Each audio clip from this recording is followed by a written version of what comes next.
Hello artists, and welcome to day 109 of the epic journey. Today we're going to finish off the laminating process, laminating our drawing to canvas.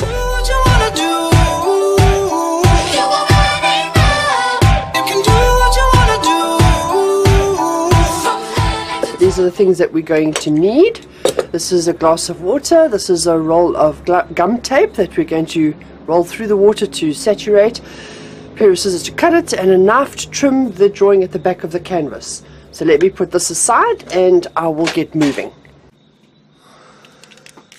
So the first thing that I have to do is just trim off the excess paper. I just take a knife and run it along the wood.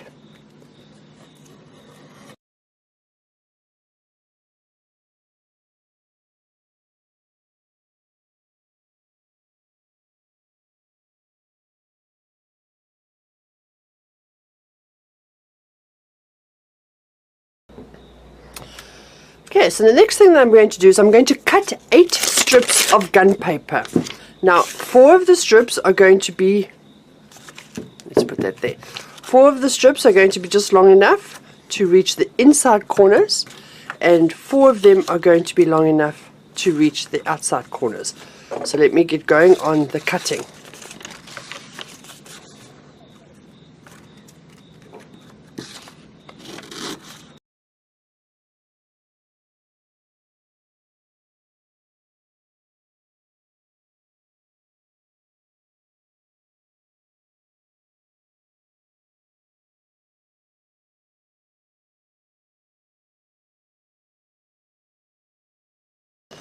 I'm just going to take my piece of gum paper, dip it in the paper on the one side, and then roll it through the paper. Okay, so the rest of them will be done off camera. Now these are the short pieces first, okay, so we're going to put it on the edge, just inside the frame, and tuck it over.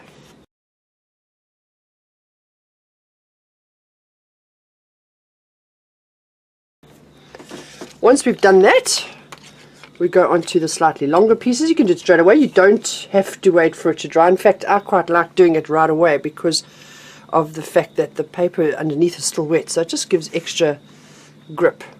Right, now before we bend that over, we just need to grab a pair of scissors.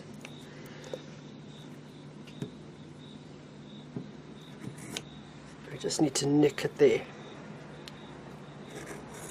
in each corner. Just give it a snip and fold it down.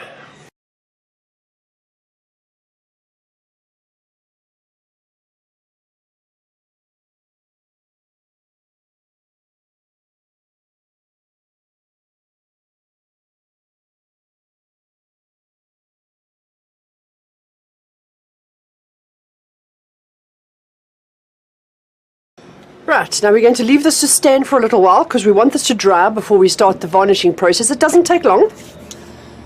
Okay, artists, I'm back here. What I want to show you here is the coating that is on this particular drawing. It's a nice thick coating of an external seal. So in other words, you could use it outdoors. It is not an artistic product. It is also a product that you get at your hardware store.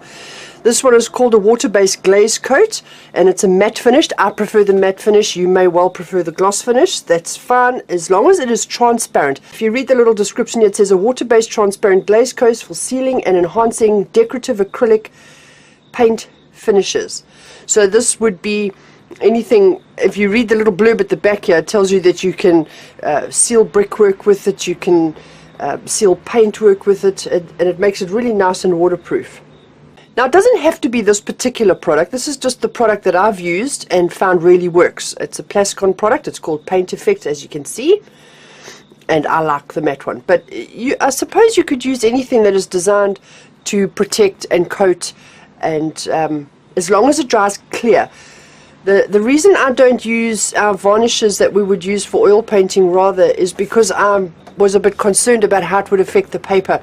I have not used it, so I don't know that for sure, but I preferred something like this because it's so very white when the content inside is white and it dries clear. You can go ahead and use Plascon Paint Effects water-based glaze coat with confidence because I've used it numerous occasions.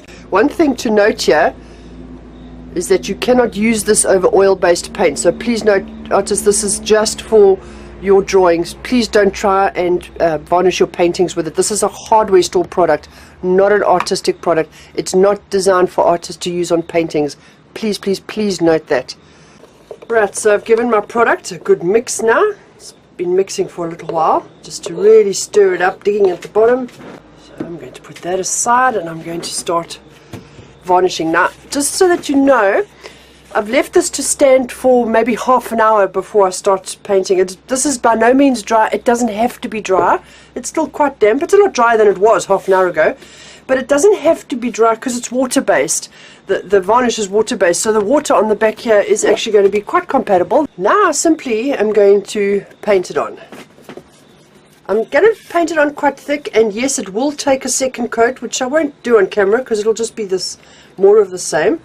But I don't know if the camera is picking it up, but as it goes on, it's quite milky. It's like this bluey, milky finish. Don't worry about that, it will dry clear. I know the first time I did this on that Elizabeth Taylor drawing, I was like, oh my word, I've spoiled my drawing. One thing that you need to know at this point, depending on the paper that you've used, you might find your paper wrinkles at this stage. Again, don't stress about that. It will dry flat again as the paper dries out and the varnish dries out, so the paper will flatten again. I've had it with a few of the drawings that I've laminated that in the varnishing process the paper does go wrinkly again, and that's probably just because of the water content. The paper is now stretching again, and then as it dries it shrinks again. So if you see that happen, don't stress. It should dry flat very nicely. If anybody has done anything similar to this and has better products to recommend, please let me know, because like I said, this was my invented process, so I don't know if anybody else does this, and if they do, if there's better products on the market. But I'm very confident that the products that I've used, like I say, that drawing's been around for many years, and these products have stood this test of time really nicely. Now, this is quite funny. Can you guys see the mistake that I've made? I've painted the top before I've painted the bottom, so now I'm going to have a problem painting the bottom. I suppose it would be easier, and I have done this before, so I should have learned my lesson by now. It's easier if you paint the back before you paint the front. Never mind, we'll get through this. The brush that I'm using is a very expensive brush that I got at my art shop because it's a soft synthetic fiber brush. Yeah, the bristles are lovely and soft. I don't like to use a coarse brush because I don't want them to leave scratches and grooves in the varnish. It really wasn't very clever of me to paint the front first, because now I want to show you how to do the back. So what I'm going to have to do is get my hands onto this, because I wouldn't worry too much if I wasn't doing it on camera. I would just paint it upside down, but I want to show you guys what I'm doing, so here goes. Fortunately, this stuff is water-based, so I can just wash it off my hands after having had to touch the front. That was a bit silly. Now, don't be shy with this stuff. You can be nice and generous. Okay, so I've got a nice thickish, even layer everywhere. Sides, bottom, top, the whole bank shoot. Now I can't put this down obviously because there's varnish at the bottom. So there's two things that you can do.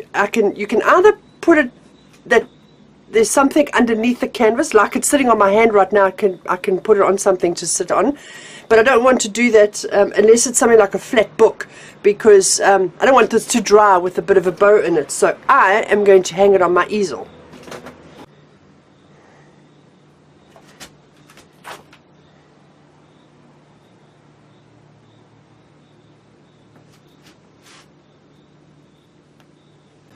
Well, there you go, artists. That's how you laminate a drawing to canvas. That's the start to finish process. The only thing that you would need to do now is, once it's dry, in 3 or 4 hours time, you can have a look and see if you want to give it a second coat. It might be a good idea.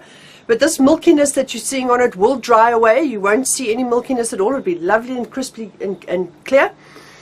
It is a good idea to dry this lying flat. So if you've got a book I know that's how I did one of my canvases once before. I had a nice big thick book that was just the right size of the inside of the canvas, and I laid the canvas on top of that so it was being supported by its canvas and not actually standing on anything. Or of course you can hang it up like this. I've just hung it on a hook so it's floating around, it's not leaning against anything. The only thing that you need to look out for if you are going to do it this way is that you don't get rivers running. So if you've done it too thickly and it's creating rivers, then you just might need to lie it flat or do it over more than one coat. So artists, thank you so much for joining me on this little snippet of the epic journey where we've gone through the laminating process.